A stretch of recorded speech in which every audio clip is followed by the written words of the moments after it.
हाँ जी गाइस, क्या हाल चाल है। आई होप आप सब बढ़िया। चलिए फिर आज की जो ये हमारी वीडियो है ये हमारा फाइनेंशियल मैनेजमेंट जो आपका ग्रुप 2 का सब्जेक्ट है उसका टेस्ट नंबर 1 हुआ था हमारा रिस्क एंड लिवरेज चैप्टर का और cost of capital and capital structure theories वाले चैप्टर का। तो आइए एक बारी फटाफट से इस टेस्ट को डिस्कस कर लेते हैं। और किसी को भी अगेन ये टेस्ट चाहिए हो, इस टेस्ट का लिंक चाहिए हो, तो वो इसी वीडियो के नीचे डिस्क्रिप्शन में एक लिंक है जहां पे आपको ये टेस्ट मिल सकता है। ठीक है ना। आइए अब तो ये था आपका ये टेस्ट, क्वेश्चन नंबर 1 इसका। बाय द वे पहले तो ये जो क्वेश्चन नंबर 1 है ये आपका पास्ट ईयर का क्वेश्चन है, एज इट इज आपके पेपर में आया हुआ है। ये मैंने एफएम का पेपर नवंबर 2019 अटेम्प्ट का पेपर ओपन किया हुआ है। तो ये सेम क्वेश्चन है, अगर आप देखेंगे 5 नंबर का ही पेपर में आया था। Following information has been gathered from the books of Tram limited, वही सेम क्वेश्चन है। आइए पढ़ना स्टार्ट करते हैं। Following information has been gathered from books of Tram Limited, the equity shares of which is trading in the stock market at ₹14। तो 14 आपको MPS दे दिया, ठीक है, आज का प्राइस दे दिया। इक्विटी शेयर कैपिटल 10 लाख रुपए की, 10% के प्रेफरेंस शेयर्स हैं 2 लाख रुपए के, रिजर्व्स हैं 8 लाख रुपए के, 10% डिबेंचर से 6 लाख रुपए, profit before interest and tax for the year मतलब EBIT एक तरह से आपको दे दिया है 4 लाख, इंटरेस्ट आपको दे दिया 60,000, प्रॉफिट आफ्टर टैक्स मतलब EAT आपको दे दिया 2,40,000। आपसे मांगा है return on capital employed, earning per share और प्राइस अर्निंग रेशियो। अच्छा, रिटर्न ऑन कैपिटल एम्प्लॉयड के लिए आपको क्या चाहिए होगा अगर प्री टैक्स निकालनी है तो सर EBIT चाहिए, ठीक है ना। रिटर्न ऑन कैपिटल एम्प्लॉयड का फॉर्मूला क्या होता है, क्या कमाया डिवाइडेड बाय कितना लगाया था, मतलब total capital, equity, preference, debt, वो सारा मिलाकर उनके पैसों पर क्या कमाया है, EBIT कमाया है। तो EBIT divided by capital employed आपका रिटर्न ऑन कैपिटल एम्प्लॉयड का फॉर्मूला। फिर हमने यहां पे किया था earning per share, earning per share का formula earnings for equity share holders divided by number of equity share, simple सा फॉर्मूला। और price earning ratio MPS divided by EPS। कहने का मतलब है पहले एक काम करते हैं, इनकम स्टेटमेंट बना लेते हैं, ठीक है, वहां पे earnings for equity share holder का पूरा डेटा निकाल लेते हैं, अकॉर्डिंगली फिर फॉर्मूलेज लगाने हैं। आइए तो क्वेश्चन नंबर 1 पहले तो ये है आपका पास्ट ईयर नवंबर 2019 का क्वेश्चन।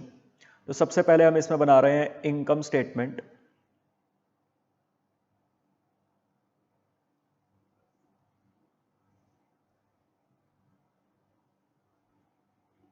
पर्टिकुलर्स, यहां पे आ जाएगा अमाउंट। तो आपको earning before interest and taxes तो क्वेश्चन में दे रखी है।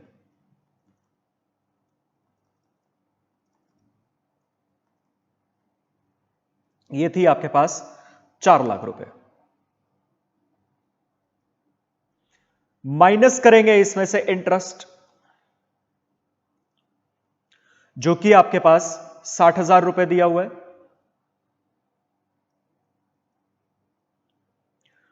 उसके बाद आपके पास आ जाएगा अर्निंग बिफोर टैक्स EBT,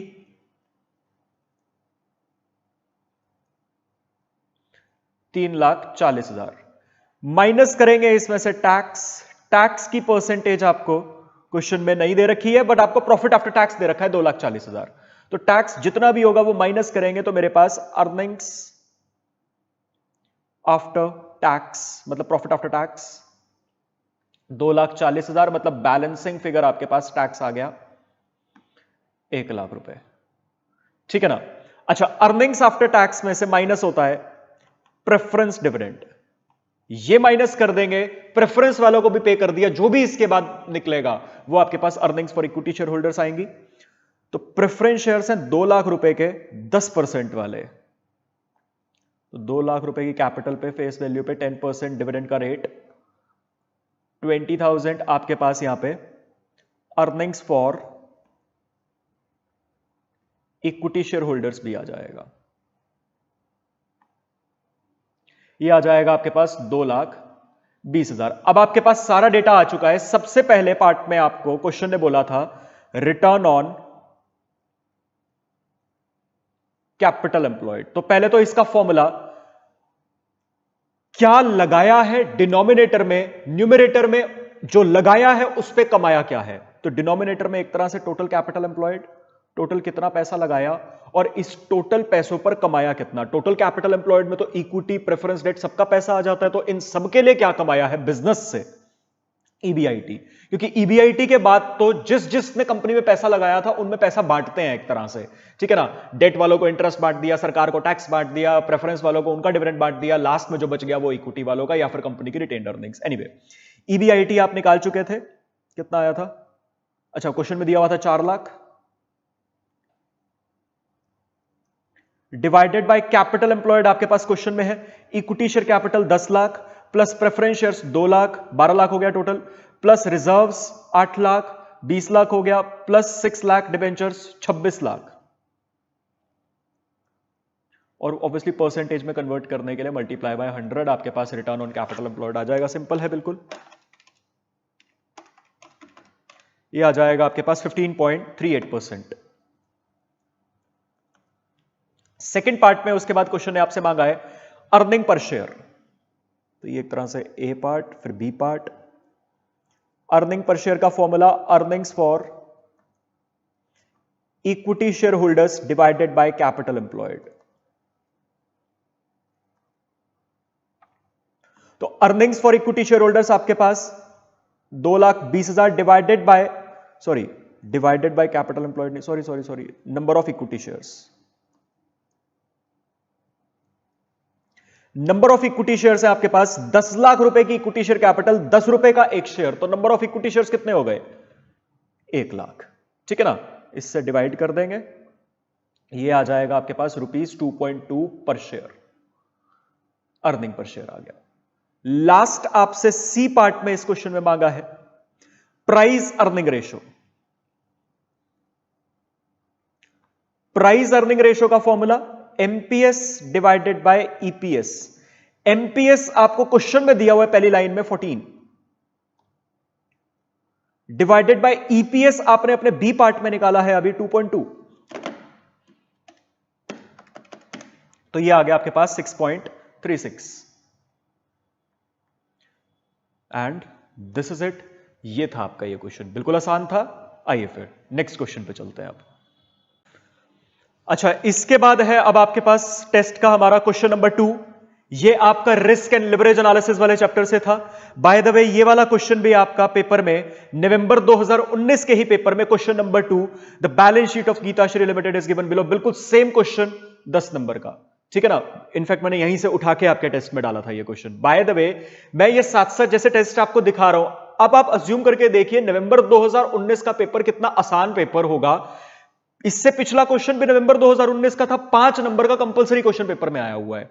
ये वाला क्वेश्चन भी जो है अभी देखते हैं, करते हैं, बिल्कुल सिंपल क्वेश्चन है। इनफैक्ट सेम ऐसा क्वेश्चन बस डिफरेंट फिगर्स के साथ हमने अपनी बुक में भी किया हुआ है। और ये देखो, ये क्वेश्चन पेपर में 10 नंबर का आया हुआ है, मतलब 15 नंबर का अभी तक का पेपर, 2 ही क्वेश्चन उठाए हैं और 15 नंबर का अभी तक का पेपर, बिल्कुल बच्चों वाला आसान पेपर, ठीक है ना। आइए, मतलब गलती का कोई स्कोप ही नहीं है इन क्वेश्चंस में। तो क्वेश्चन नंबर 2, ये भी आपका पास्ट ईयर नवंबर 2019। कोई नालायक ये ना समझ ले कि सर ठीक है नवंबर 2019 का पेपर आ गया होगा, ऐसा।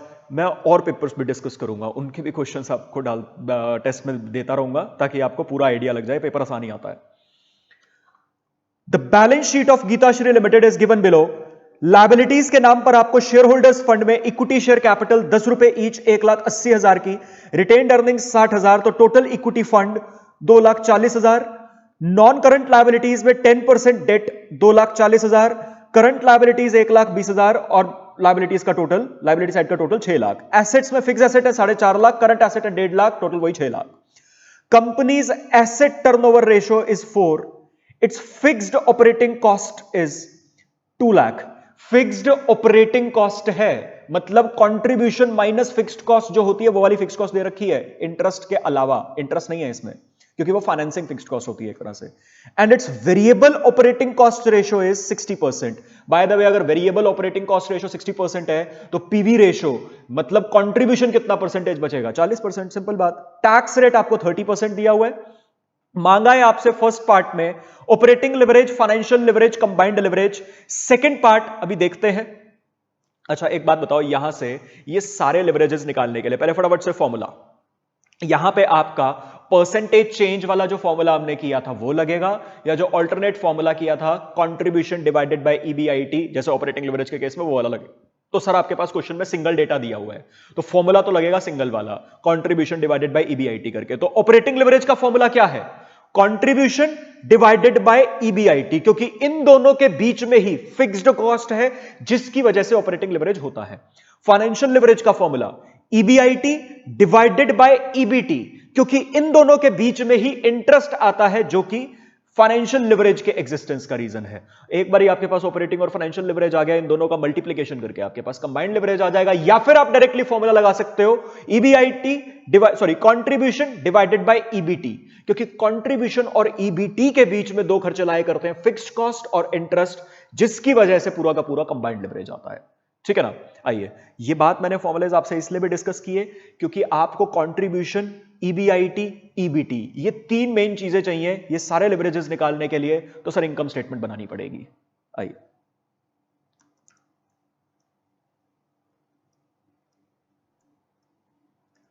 जो इस क्वेश्चन का सेकंड पार्ट है उसमें 3 पार्ट्स दे रखे हैं ना, ठीक है। इनकम स्टेटमेंट में एक कॉलम तो हो जाएगा हमारा पर्टिकुलर्स के लिए, यहां पे फर्स्ट पार्ट में जो करना है लिवरेजेस वगैरह उसकी सारी कंप्यूटेशन में लिख दूंगा। तो सर बाकी जगह क्यों छोड़ रहे हो, इसमें क्या बना रहे हो? ये अभी आपके सेकंड पार्ट का काम होगा, इन बाकी के 3 कॉलम्स में, ये जब सेकंड पार्ट पढ़ेंगे तब देखते हैं।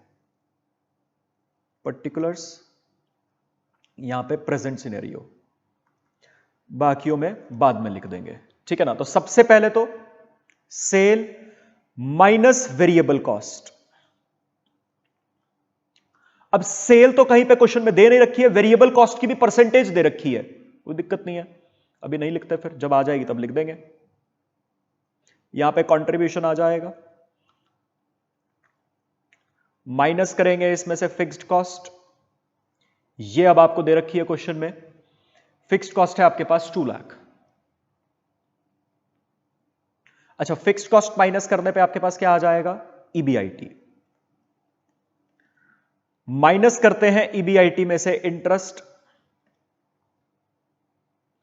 इंटरेस्ट आपको क्वेश्चन में 10% डेट 2,40,000, मतलब 24,000 का इंटरेस्ट आ जाएगा, ठीक है ना। 2,40,000 के डेट पे 10% का रेट। तो इंटरेस्ट माइनस करने के बाद आपके पास क्या आ जाएगा? ईबीटी। अच्छा, उसके बाद क्वेश्चन में आपसे सेकंड पार्ट के लिए काम करते हैं, आगे की इनकम स्टेटमेंट भी बना ही लेते हैं, ठीक है ना। वैसे तो अगर मैं फर्स्ट पार्ट के रेफरेंस से बात करूं तो बस यहीं तक की इनकम स्टेटमेंट की जरूरत है, ईबीटी तक की। माइनस करेंगे इसमें से टैक्स, और टैक्स का रेट आपको क्वेश्चन में दिया हुआ है, कहां गया? 30%। सर ईबीटी नहीं है तो टैक्स का अमाउंट थोड़ा ना निकाल सकते हैं, कोई बात नहीं, इनकम स्टेटमेंट का फॉर्मेट तो पूरा करें, ईएटी आ जाएगा। अच्छा, ईएटी में से फिर माइनस होता है प्रेफरेंस डिविडेंड।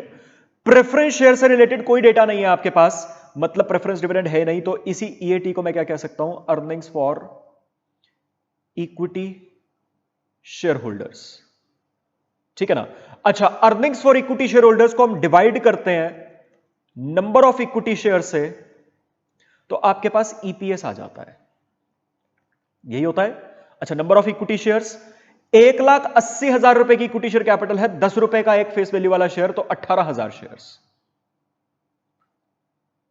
ठीक है ना। अब सर इस डेटा को पूरा करते हैं, फिर आगे देखते हैं। सबसे पहले तो सेल नहीं है, कुछ भी नहीं है, ये डेटा आएगा कैसे? तो आपको क्वेश्चन में, मैं एक वर्किंग नोट बना रहा हूं यहां पे, आपको क्वेश्चन में एसेट टर्नओवर रेशो दी हुई है। एसेट टर्नओवर रेशो है आपके पास 4, ठीक है ना। एसेट टर्नओवर रेशो का formula turnover divided by total assets, यही होता है। यहां पे गलती मत कर देना, दोबारा एक बार बता रहा हूं, क्लासेस में भी वैसे बताया हुआ है, बच्चे यहां पे फॉर्मूला लिख देते हैं कई बारी, एसेट टर्नओवर लिखा है तो एसेट डिवाइडेड बाय टर्नओवर।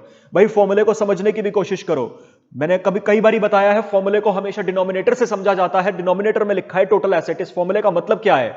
कितने टोटल एसेट लगाए जिस पर आपने टर्नओवर कमाई।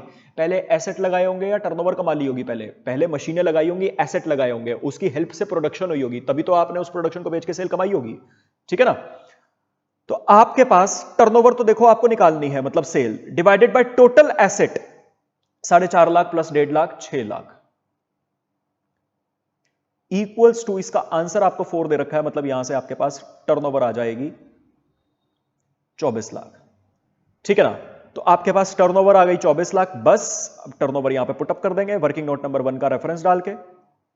24 लाख टर्नओवर अगर आ गई आपके पास, तो वेरिएबल कॉस्ट की रेशो 60% दी हुई थी, तो 24 लाख का 60% आपके पास वेरिएबल कॉस्ट भी आ जाएगी 14,40,000 माइनस 24 लाख, ये आपके पास एक सेकंड,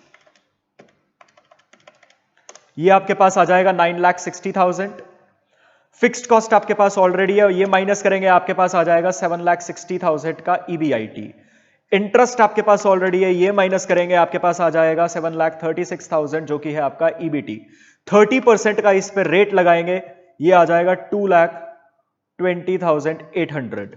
तो नेट आ जाएगा 736 माइनस 2,20,800, ये आ जाएगा 5,15,200 divided by number of equity shares 18,000 करेंगे आपके पास 28.62, ये आ गई आपके पास ईपीएस। ठीक है ना, तो ये अब हमारे पास इनकम स्टेटमेंट का डेटा पूरा हो गया। अब आगे जो लिवरेजेस मांगे हैं फटाफट से वो निकाल लेते हैं। एक तो आपसे मांगा है डीओएल, ये है आपका फर्स्ट का भी ए पार्ट का answer. DOL formula contribution divided by EBIT, यही होता है। कंट्रीब्यूशन है आपके पास 9,60,000, ईबीआईटी है 7,60,000। 9,60,000 डिवाइडेड बाय 7,60,000, तो डिग्री ऑफ ऑपरेटिंग लिवरेज आ जाएगा 1.26।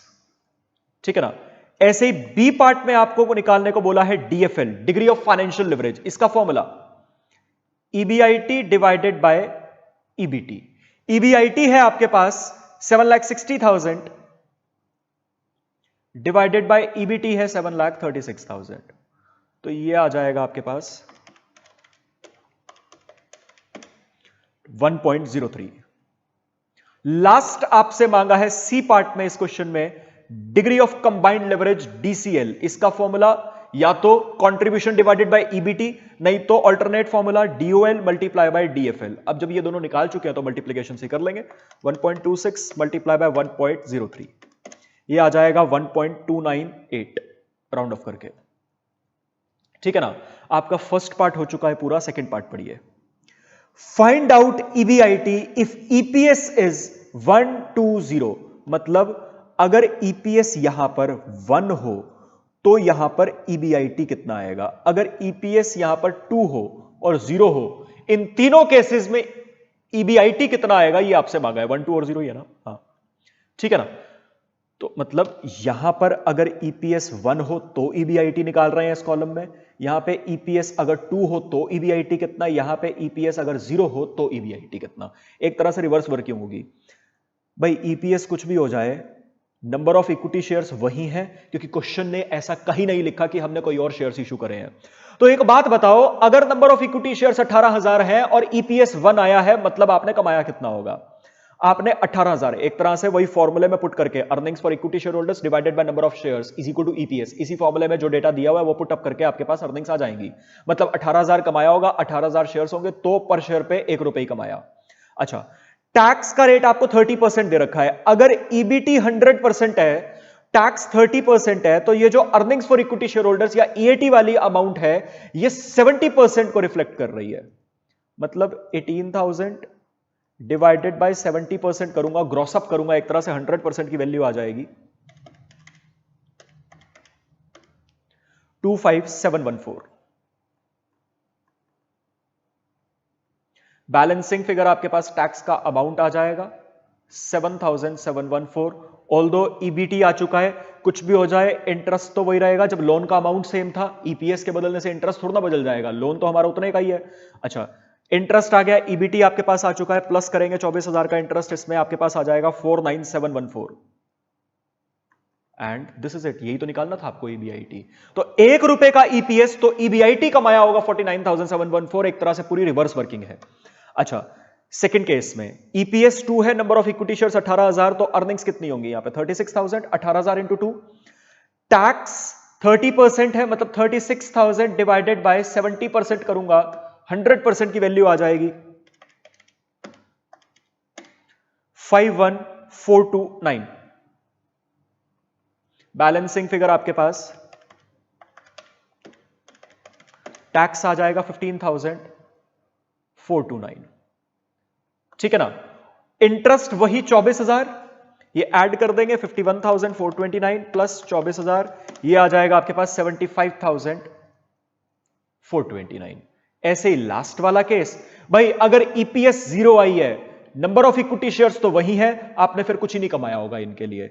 बाय द वे, अगर ईएटी या earnings for equity share holders इस क्वेश्चन में 0, तो टैक्स भी 0, ईबीटी भी 0, ठीक है ना। इंटरेस्ट 24,000 है, मतलब आपने ईबीआईटी 24,000 ही कमाया है। 24,000 का ईबीआईटी कमाया, उसमें से 24,000 का इंटरेस्ट, आगे कुछ नहीं बचा आपके पास। And this is it.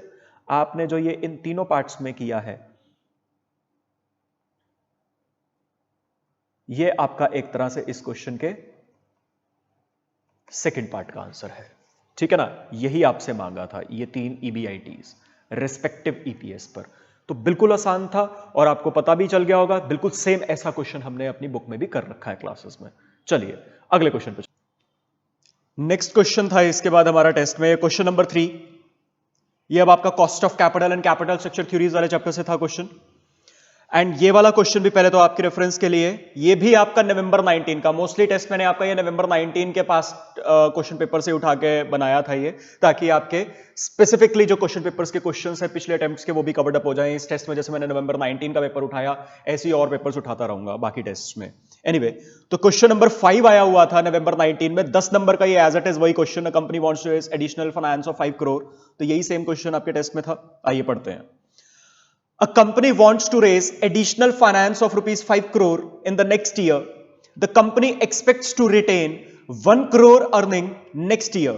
तो 1 करोड़ रुपया तो रिटेन अर्निंग से आ जाएगा, टोटल 5 करोड़ रुपए की जरूरत है, मतलब 4 करोड़ रुपए और रेज करने पड़ेंगे। Further details are as follows. आपको डेटा दिया हुआ है, पहला point, the amount will be raised by equity and debt in the ratio of 3:1। Equity और डेट कि रेशो 3:1 बननी चाहिए, मतलब टोटल 5 करोड़ रुपया चाहिए। अगर इसको मैं देखूं तो 3.75 इक्विटी से आना चाहिए, बाकी जो बचा 1.25 ये डेट से आना चाहिए। अच्छा, इक्विटी से जो 3.75 आएगा, इसमें से भी 1 करोड़ की तो रिटेन्ड अर्निंग्स है, बाकी 2.75 की आपको नई इक्विटी शेयर कैपिटल रेज करनी पड़ेगी, ठीक है ना, क्योंकि इक्विटी प्लस रिटेन्ड अर्निंग्स मिलकर पूरा इक्विटी फंड बन जाएगा, ठीक है। आगे, the additional issue of equity shares will result in price पर शेयर बीइंग फिक्स्ड एट 25। तो ये आपको एमपीएस 0 दे दिया या P0 मान लो। The debt capital raised by way of term loan will cost 10% for the first 75 lakhs and 12% for the next 50 lakhs। क्योंकि हमें पूरा डेट 1.25 करोड़ का रेज करना है, तो उसमें से 75 lakhs और 50 लाख, टोटल 1.25 करोड़ ही हो गया, 2 पार्ट्स में बांट दिया। 75 लाख तक का 10% इंटरेस्ट रेट, कूपन रेट, और नेक्स्ट 50 लाख पे 12% का coupon rate. The net expected dividend on equity share is ₹2 per share. The dividend is expected to grow at the rate of 5%। तो ये आपको एक्सपेक्टेड डिविडेंड दे दिया। Income tax rate is 25%। आपसे मांगा यू आर रिक्वायर्ड टू, पहला part, determine the amount of equity and debt for raising additional finance. पहले part में तो आपसे यही कैपिटल स्ट्रक्चर मांगा है कि भाई 3:1 में इक्विटी और डेट से जो पैसा रेज करना है, कितना पैसा किस सोर्स से आएगा, वो एक बार पहले बताओ। फिर बी पार्ट में determine the post tax average cost of additional date. जो ये 1.25 करोड़ का एडिशनल डेट रेज करना पड़ रहा है, इसकी केडी मांगी है एक तरह से आपसे। सेकेंड पार्ट में determine the cost of retained earnings and cost of equity, एक तरह से केआर एंड केई मांगा है आपसे। और डी पार्ट में compute the overall weighted average cost of additional finance after tax, WACC मांगा है आपसे, ठीक है ना। आइए स्टार्ट करते हैं। तो पहले पार्ट में सबसे पहले तो क्वेश्चन नंबर 3, ये आपका पास्ट ईयर, अगेन नवंबर 19 का। इस क्वेश्चन में ए पार्ट में सबसे पहले तो आपसे ये मांगा है, भाई हमें बाइफर्केशन बताओ, कैपिटल स्ट्रक्चर एक्सप्लेन कर दो एक तरह से। क्वेश्चन की लाइन लिख देते हैं पहले एक बारी। टोटल फंड्स रिक्वायर्ड या टोटल रिक्वायर्ड फंड्स 5 करोड़, ठीक है ना। फिर क्वेश्चन ने लिखा एडिशनल इश्यू, नहीं sorry, amount will be raised by equity and debt in the ratio of 3:1, proportion of equity and debt 3:1, capital structure कैसा होगा? Equity share capital, retained earnings,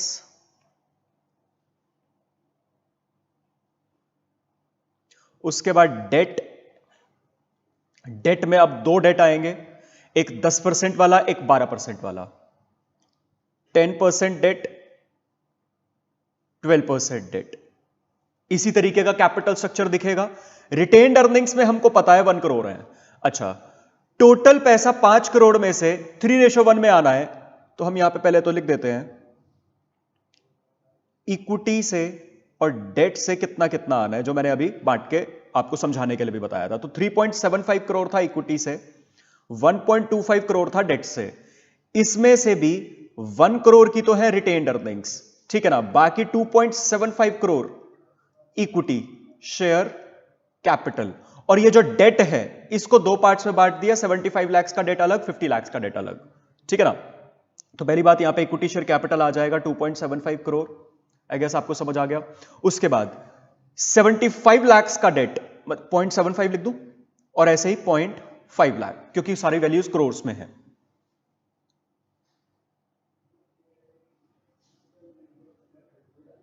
crore एक बार ऊपर मेंशन कर देते हैं, इन करोड़, ठीक है ना। तो ये टोटल आपके पास 5 करोड़ बन जाएगा। आई गेस आपको समझ आ गया। इसके बाद इस क्वेश्चन का बी पार्ट आपसे कॉस्ट ऑफ एडिशनल डेट मांगा है। Calculation of cost of additional date, मतलब केडी मांगा है आपसे। अच्छा, रिडम्पशन का कोई पॉइंट नहीं है, तो यहां पे केडी का फॉर्मूला क्या लग जाएगा?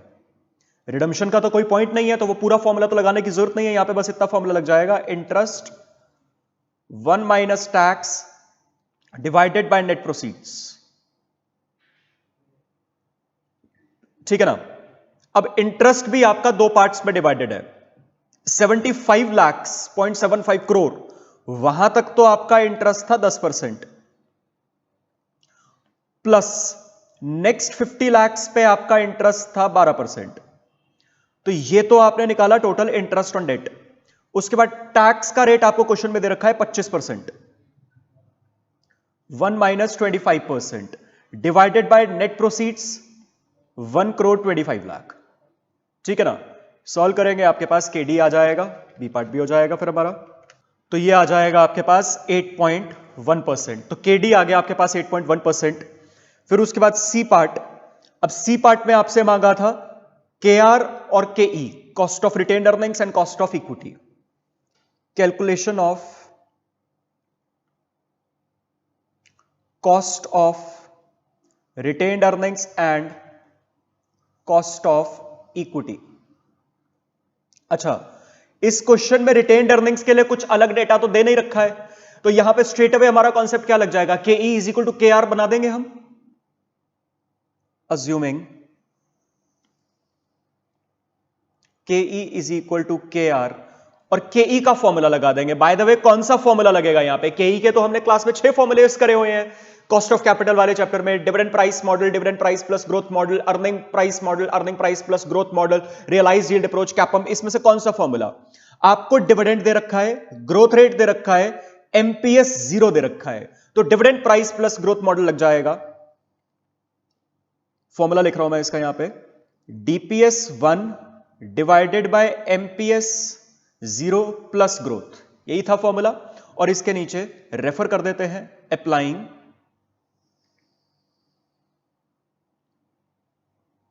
Dividend price plus growth model. ठीक है ना, बस अब इस फॉर्मूले को अप्लाई करना है। आपके पास क्वेश्चन में द नेट एक्सपेक्टेड डिविडेंड दे रखा है, तो इस डिविडेंड को जो क्वेश्चन में दे रखा है मैं मान लेता हूं ये DPS 1 ही दे रखा है, क्योंकि एक्सपेक्टेड वर्ड लिख रखा है। ठीक है ना, तो मैं यहां पे लिख देता हूं assuming dividend of ₹2 given in question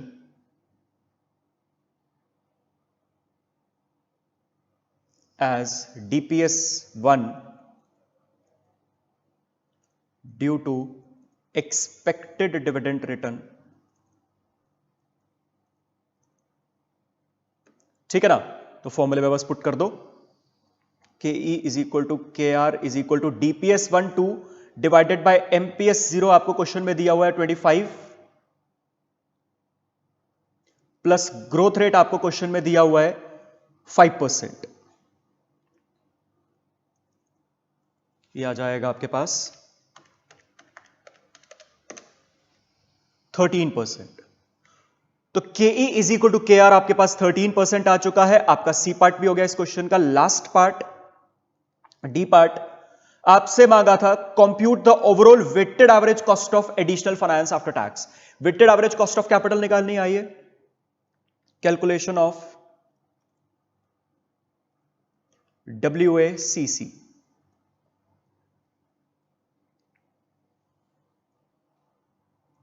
capital, यहां पे अमाउंट मतलब वैल्यूज जो है कैपिटल की, यहां पे कॉस्ट और यहां पे WACC। अच्छा, यहां पर अब KE is equal to KR है 13%, और जिसमें से इक्विटी शेयर कैपिटल है 2.75 करोड़, रिटेन्ड अर्निंग्स है 1 करोड़।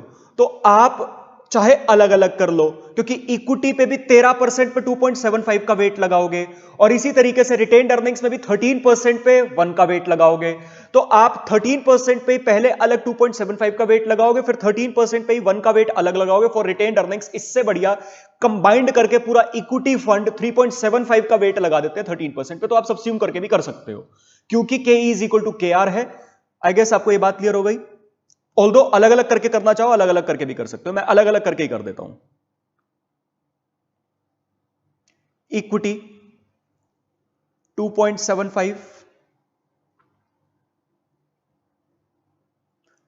रिटेन्ड अर्निंग्स 1, आप कंबाइंड करके कर सकते हो।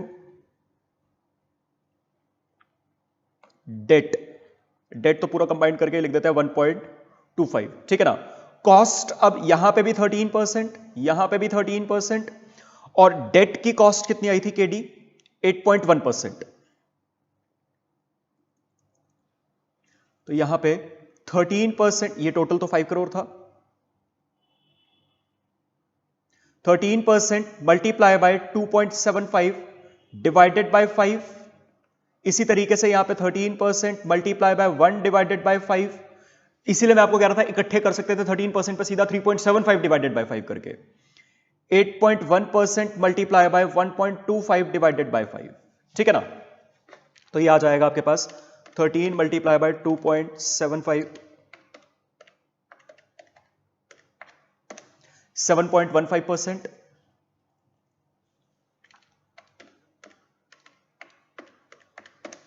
2.6%,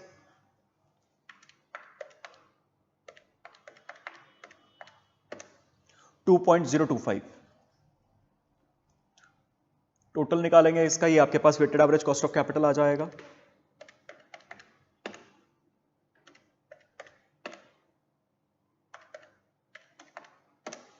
$11.775%।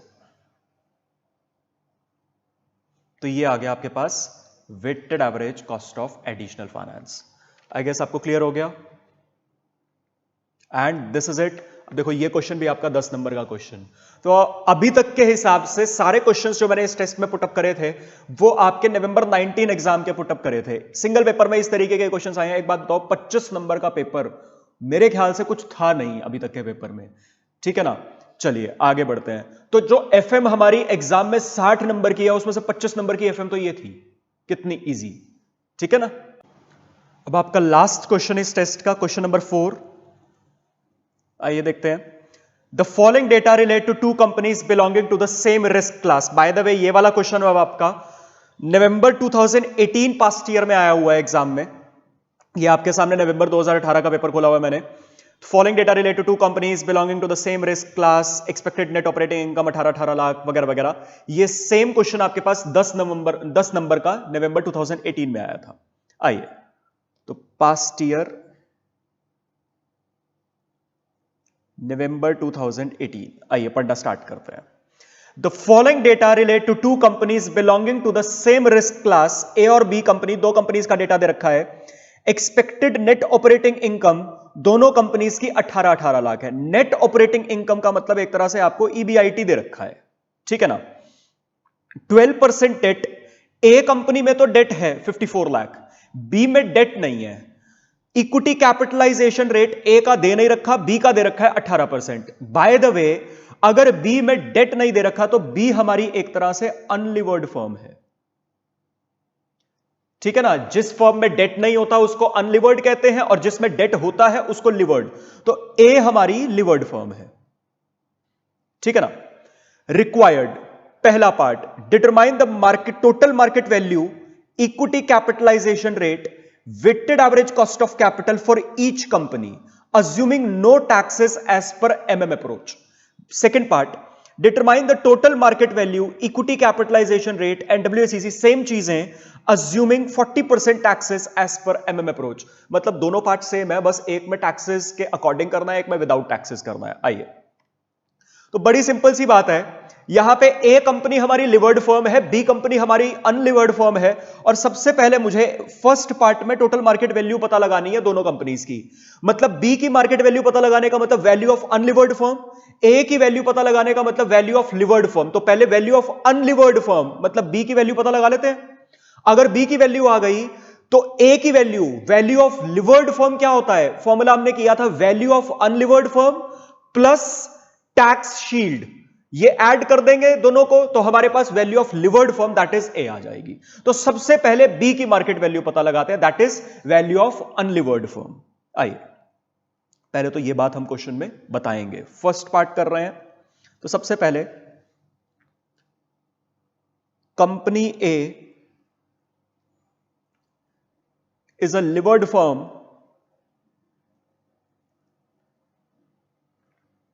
due to presence of debt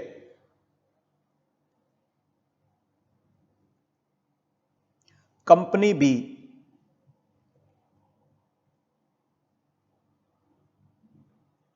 is an unlevered firm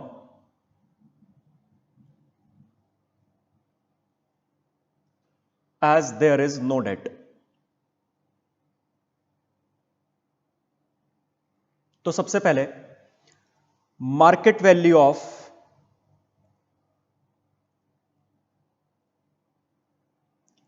B मतलब वैल्यू ऑफ अनलिवर्ड फर्म, ठीक है ना। अच्छा एक बात बताओ, एक अनलिवर्ड फर्म की जो पूरी फर्म की मार्केट वैल्यू होगी, क्या वो मैं ऐसे लिख सकता हूं यहां पे?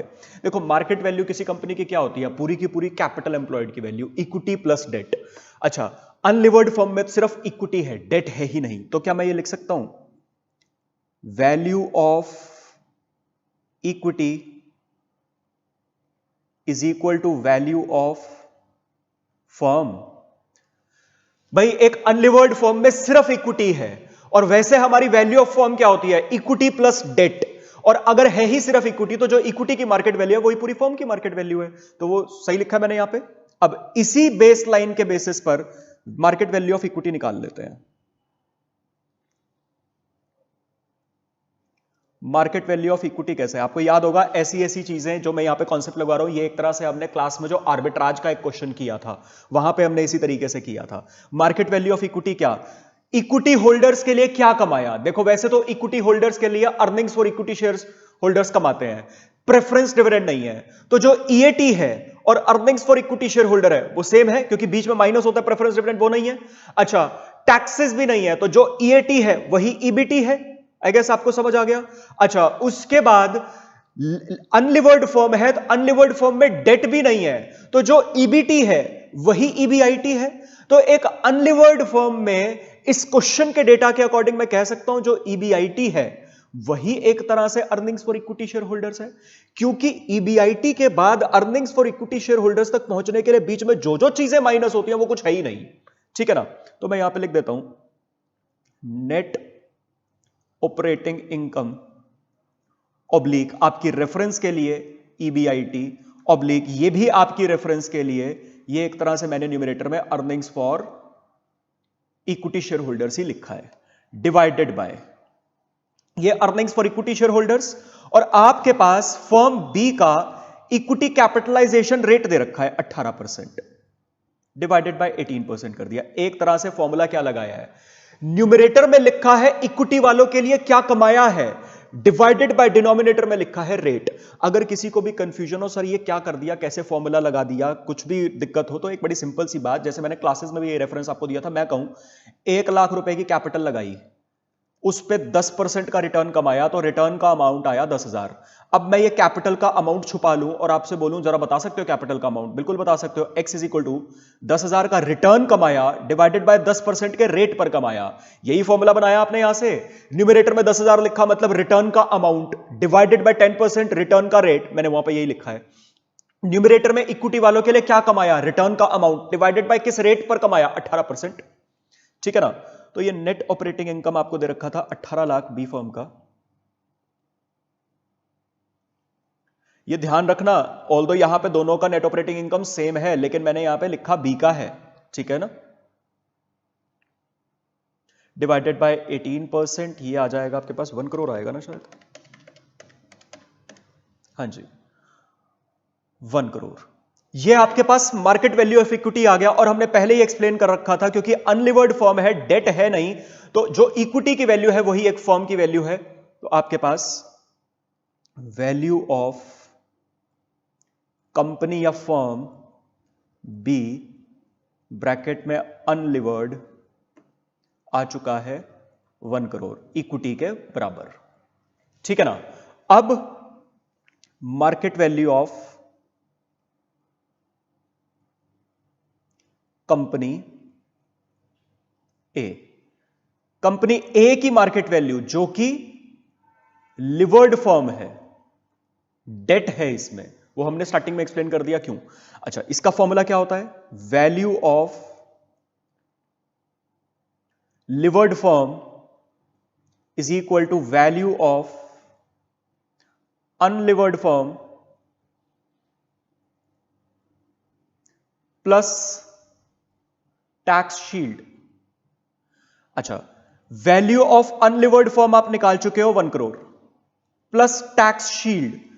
अब फर्स्ट पार्ट में टैक्सेस ही नहीं है, तो सर बड़ी सिंपल सी बात है, टैक्स शील्ड कैसे निकलता है, amount of debt multiply by tax rate. Amount of debt तो है आपके पास 54 लाख, इंटू टैक्स का रेट है ही नहीं 0%, तो एक तरह से वैल्यू ऑफ लिवर्ड फर्म भी क्या आ गई, 1 crore, as simple as that. I guess आपको समझ आ गया। तो यहां पे वैल्यू ऑफ लिवर्ड फर्म भी 1 करोड़ आई है, क्योंकि टैक्सेस नहीं थे, टैक्स शील्ड ही नहीं आएगी कुछ, और वही value of unlevered firm I है। तो एक तो आपको बिना टैक्सेस के मार्केट वैल्यू निकालनी थी, वो तो हमने दोनों फर्म्स की निकाल दी। फिर आपको निकालना है इक्विटी कैपिटलाइजेशन रेट, तो ये आपको बी का तो दे रखा है, मतलब ए का निकालना है बस। मतलब जो हमने क्लासेस में एंड में फॉर्मूले लिखे थे एमएम अप्रोच में, इन अ लिवर्ड फर्म रिवाइज्ड केई, वो निकालना है आपको। ठीक है ना, बी का तो दे रखा है, तो मैं लिखता हूं in a levered firm that is company A,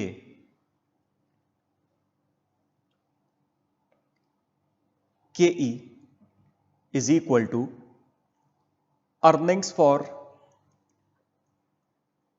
equity share holders oblique EAT divided by, और वैसे तो लिवर्ड फर्म में प्रेफरेंस डिविडेंड नहीं है, तो earnings for equity share holder और ईएटी सेम होगा।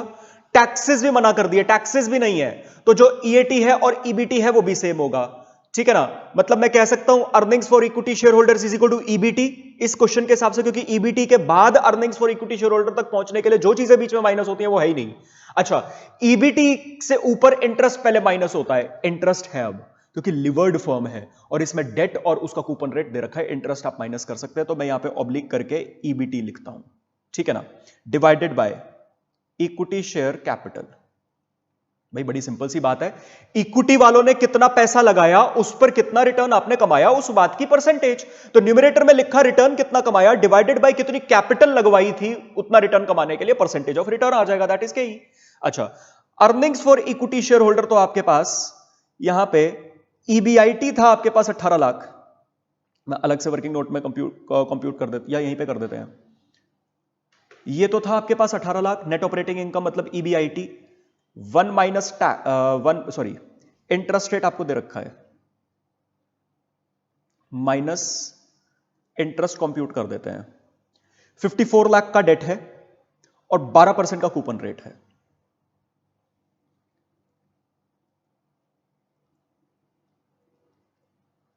तो ये एक तरह से जो नेट ऑपरेटिंग इनकम थी, मतलब ईबीआईटी था 18 लाख, उसमें से इंटरेस्ट माइनस कर दिया, ईबीटी आ गया। इसके बाद ना टैक्स है ना प्रेफरेंस डिविडेंड है, तो यही आपके पास earnings for equity share holders हो गई divided by market value of equity, market value of equity of company A, मतलब लिवर्ड फर्म। ये भी फॉर्मूला हमने लिखा था, याद होगा आपको। भाई सिंपल सी बात है, एक लिवर्ड फर्म में मार्केट वैल्यू ऑफ इक्विटी निकालनी है, total value of levered firm minus value of debt. भाई टोटल वैल्यू में से डेट की वैल्यू माइनस कर दो, इक्विटी की वैल्यू आ जाएगी। Total value of levered firm तो 1 करोड़ आई थी जो हमने अभी ऊपर निकाली है, माइनस वैल्यू ऑफ डेट आपको क्वेश्चन में लिवर्ड फर्म दैट इज कंपनी ए में 54 लाख दे रखा है, तो आपके पास वैल्यू ऑफ इक्विटी आ गई 46 लाख। तो यहां पे इसको 46 लाख से डिवाइड करेंगे, आपके पास इक्विटी कैपिटलाइजेशन रेट आ जाएगा।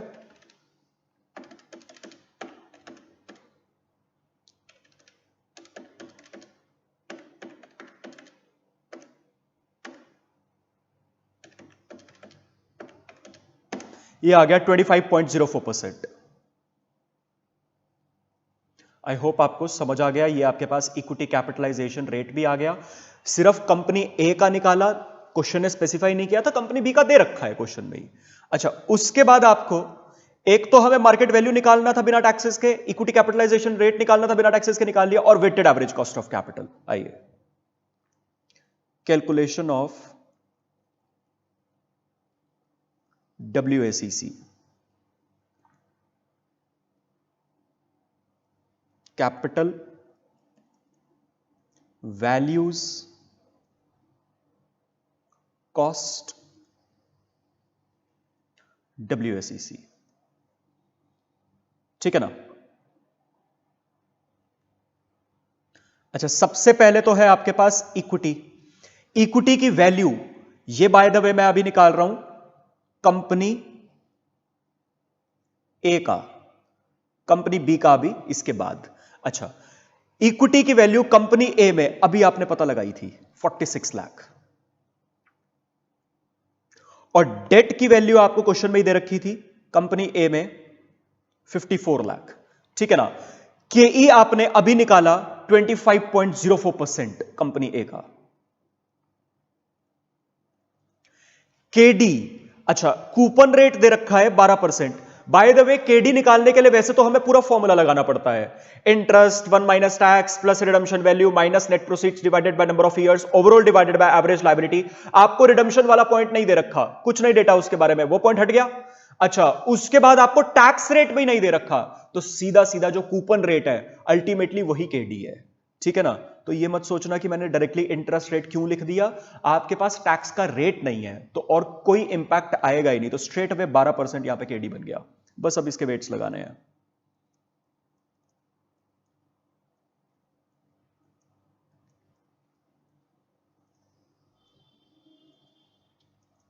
ऐसे यहां पे 12% multiply by 54 lakh divided by 1 crore,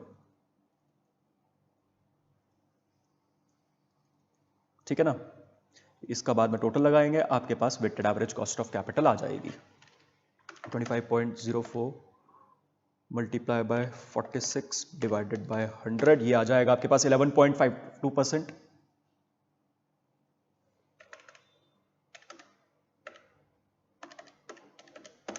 ये आ जाएगा आपके पास 6.48%।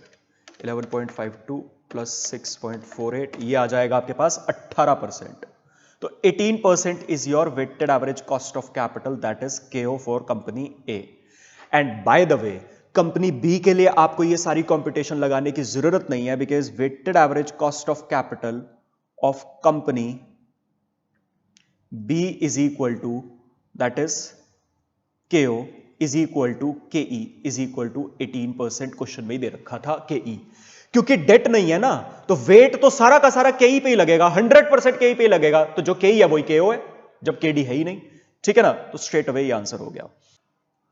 तो अब हमें सेकंड पार्ट करना है, जिसमें सेम वही चीजें हैं, वही सारी चीजें निकालनी है, बस 40% टैक्सेस के अकॉर्डिंग अब करना है।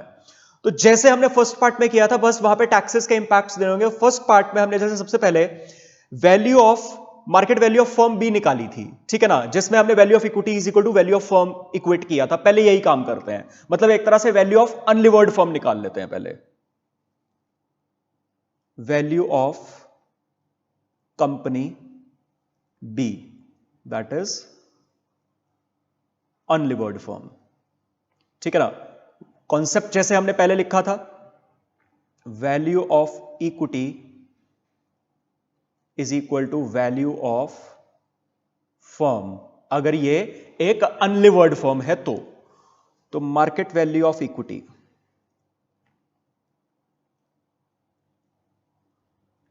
कॉन्सेप्ट वही है। अब यहां पर ध्यान से सुनिए, नेट ऑपरेटिंग इनकम दे रखी है और टैक्सेस हैं अब 40% के।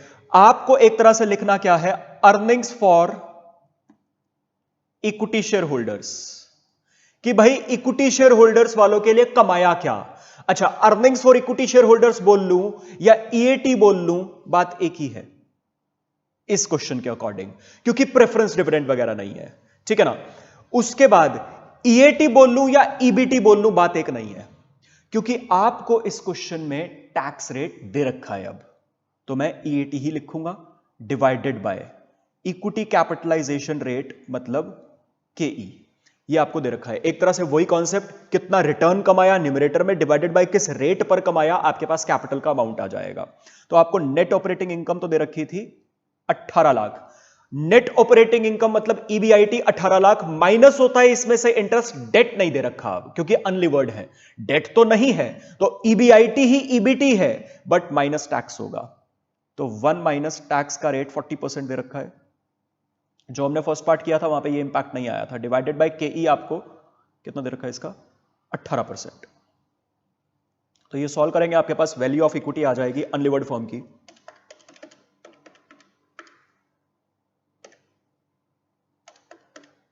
ये आ जाएगा आपके 60 लाख। तो आपके पास मार्केट वैल्यू ऑफ इक्विटी आ गई, यही आपके पास value of company B, that is unlevered firm है, ₹60 लाख। तो आपको मार्केट वैल्यू निकालनी थी, आपने market value of unlevered firm company B तो आपने निकाल दी। उसके बाद आपको अब कंपनी ए की वैल्यू निकालनी है, value of company A levered firm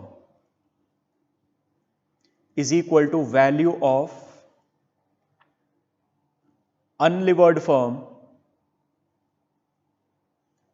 company B plus tax shield, ठीक है ना। वैल्यू ऑफ अनलिवर्ड फर्म आपने अभी निकाली 60 lakh plus tax shield. Tax shield कैसे निकलता है, debt multiply by tax rate. Debt तो था 54 लाख और टैक्स का रेट था 40%, ठीक है ना। तो ये debt multiply by tax rate आपने कर दिया, आपके पास टैक्स शील्ड आ जाएगी।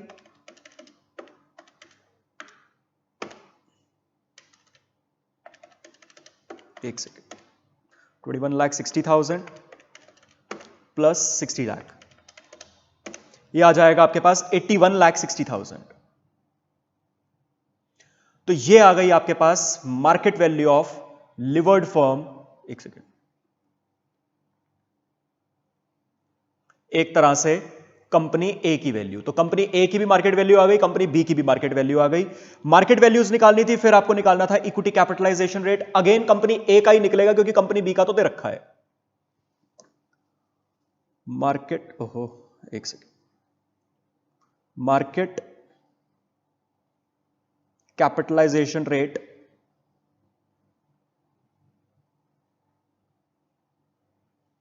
That is K E of company A,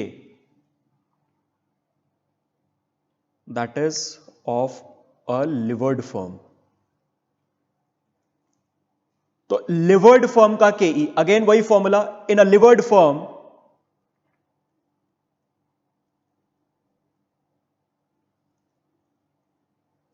केई is equal to equity holder के लिए कमाया क्या, earnings for equity share holders, ये लिख दूं या ईएटी लिख दूं, बात एक ही है क्योंकि प्रेफरेंस डिविडेंड नहीं है, लेकिन ईबीटी वगैरह नहीं लिख सकता क्योंकि टैक्स है। अब डिवाइडेड बाय क्या कैपिटल लगवाई थी, इक्विटी शेयर कैपिटल। पुटअप करेंगे इसको, आपके पास आंसर आ जाएगा earnings for equity share holder in a levered firm. मैं वर्किंग नोट में पहले इसको कंप्यूट कर देता हूं। Working note 1, earnings for equity share holders और ईएटी। देखिए आपके पास नेट ऑपरेटिंग इनकम और ईबीआईटी दे रखा है 18 लाख। ये सब लिवर्ड फर्म की कैलकुलेशंस चल रही है, मैंने ऊपर हेडिंग में ये लिख रखा है इन अ लिवर्ड फर्म, ठीक है। ईबीआईटी इसका भी 18 लाख था क्वेश्चन में, माइनस पहले करेंगे इंटरेस्ट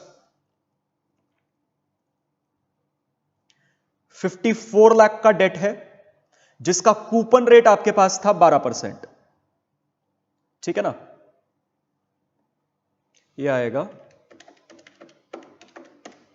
6,48,000। आपके पास ईबीटी आ जाएगा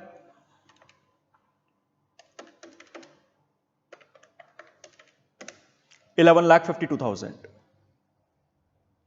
माइनस करेंगे इसमें से टैक्स जो कि 40% है, 4,60,800। आपके पास आ जाएगा ईएटी जो कि एक तरह से earnings for equity share holders है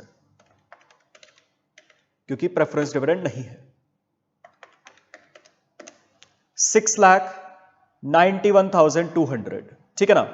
तो ये तो बन गया मेरा numerator 6,91,200।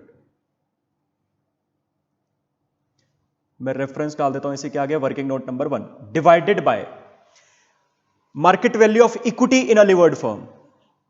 Working note number 2 value of equity of levered firm. इसका फॉर्मूला हमने क्या किया था, value of levered firm minus value of date.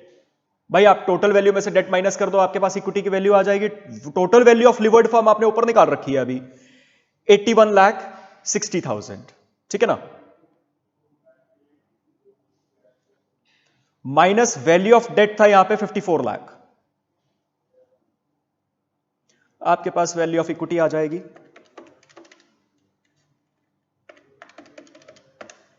27,60,000।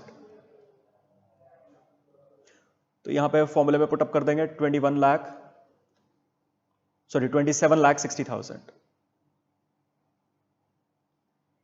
Working note number 2 का रेफरेंस डाल के आपके पास केई आ जाएगा।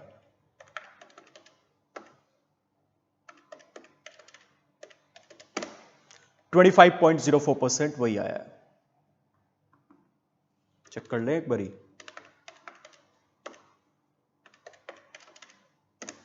ठीक है, तो आपके पास केई भी आ गया और कंपनी बी का केई तो आपको ऑलरेडी क्वेश्चन में दे रखा था। अब एक काम करते हैं, लास्ट चीज weighted average cost of capital.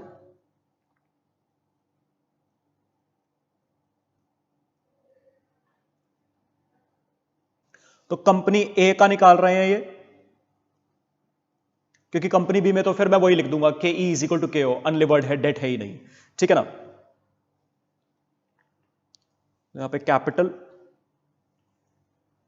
यहां पे वैल्यूज, यहां पे कॉस्ट और यहां पे WACC। तो सबसे पहले इक्विटी, और इक्विटी की वैल्यू अभी आपने निकाली 27,60,000 और केई आपने अभी निकाला, कितना आया था 25.04%, एक लिवर्ड फर्म का। उसके बाद डेट 54 लाख था। अच्छा, फर्स्ट पार्ट में मैंने सीधा सीधा इंटरेस्ट रेट लिख दिया था, यहां मत लिख देना क्योंकि टैक्स रेट है अब, तो पूरा फॉर्मूला तो नहीं लगा सकते, इतना तो लगा सकते हैं, इंटरेस्ट 1 माइनस टैक्स। तो मैं इसको वर्किंग नोट नंबर 3 में लिख देता हूं, KD is equal to interest 1 minus tax. इतना फॉर्मूला तो हम लगाएंगे। कूपन रेट था 12%, 1 माइनस 40% का टैक्स, आपके पास KD आ जाएगा 7.2%, ठीक है ना। तो यहां पे हमने 7.2% लिख दिया, इसी के नीचे वर्किंग नोट नंबर 3 का रेफरेंस डाल देते हैं बस। अब weighted average cost of capital आ जाएगा 25.04%। इसका टोटल था बाय द वे आपके पास 81,60,000, ये आएगा ना, हाँ जी। तो 25.04% मल्टीप्लाई बाय 27,60,000 डिवाइडेड बाय 81,60,000, और इसी तरीके से 7.2% multiply by 54 lakh divided bye 81,60,000। आपके पास यहां पे टोटल आ जाएगा जो कि आपका WACC होगा कंपनी ए का। तो ये आएगा आपके पास 25.04 multiply by 27,60,000 divided by 81,60,000, 8.47 round of करके परसेंट। यहां पे 7.2 multiply by 54 lakh divided bye 81,60,000, ये आ जाएगा 4.76%। ऐड करेंगे 8.47 प्लस 4.76, 13.23% आपका weighted average cost of capital आ गया कंपनी ए का। और कंपनी बी के लिए हम सीधा सीधा यहां पे लिख देते हैं WACC KO of company B is equal to KE is equal to 18%, क्योंकि कोई डेट था ही नहीं। And this is it. ये था आपका ये लास्ट क्वेश्चन इस टेस्ट का। थोड़ा सा टेक्निकल क्वेश्चन यही था और एज सच मुश्किल तो ये भी नहीं था। आई गेस पूरा टेस्ट आपसे ढंग से हो गया होगा और जो भी डाउट्स वगैरह होंगे वो आई गेस आपको इस डिस्कशन से क्लियर हो गए होंगे। तो बाकी फिर मिलते हैं इसके बाद नेक्स्ट टेस्ट में अपने FM के।